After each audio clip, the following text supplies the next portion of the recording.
As we all collectively know at this point, gaming isn't the same as it used to be anymore. Yeah, it's so bad I made a song about it. Every new game that comes out is pretty much the same, like I'm having some deja vu that it's actually happening in real time. But this video isn't completely about the industry as a whole for this video. I might do that some other day, probably not, but this video is mainly about why games aren't feeling as fun anymore, which I'm gonna delve into right now.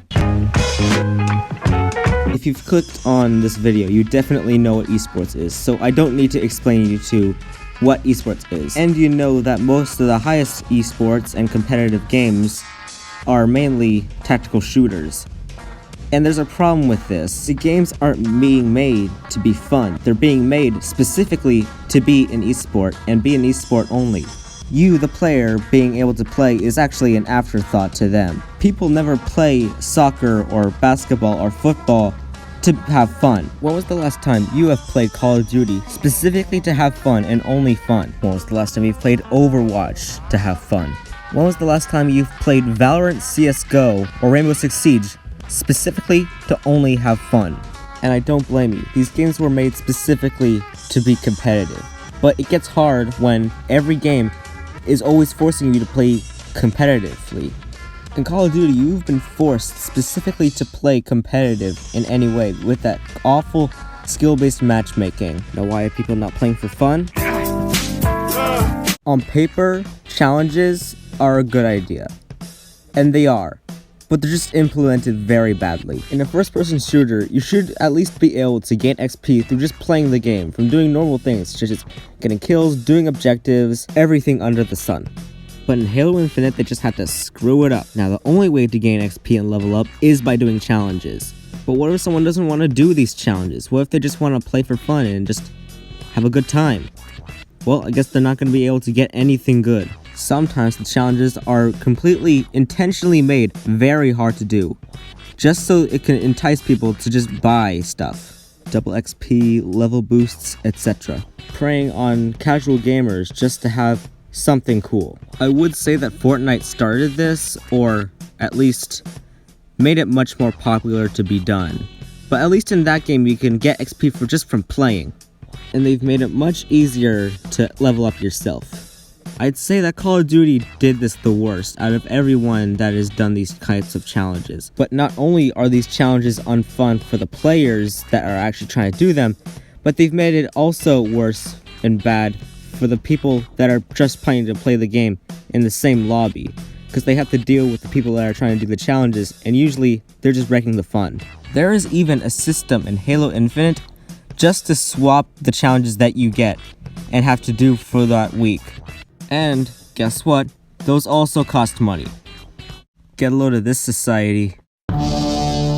FOMO is an acronym for the phrase fear of missing out, and is heavily used in modern games now to entice you to do challenges, in which I've explained what challenges do a while ago. This practice is visible in Halo Infinite with the weekly rewards, where if you do all your weekly challenges, you'd be able to get one cosmetic reward.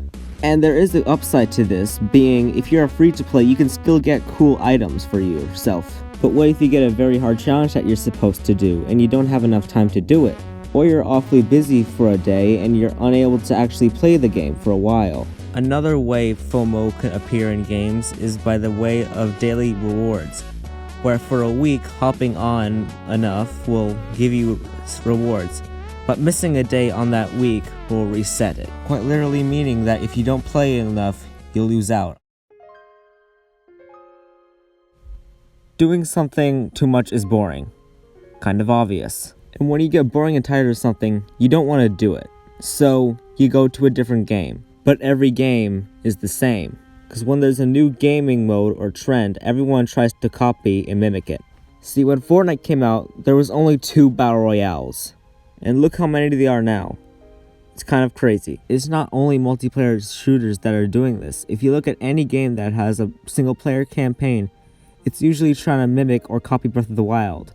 Say, Halo Infinite or Ghost Recon. And most of the time when they try to copy them, they usually miss the reason why they're good. People don't like Breath of the Wild because it's a big empty open space with nothing to do.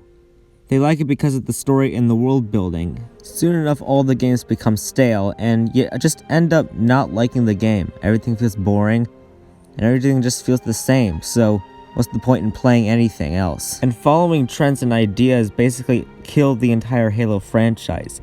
Halo 4 tried to be too much like Call of Duty, and Halo 5 was trying to be like every other competitive shooter at the time.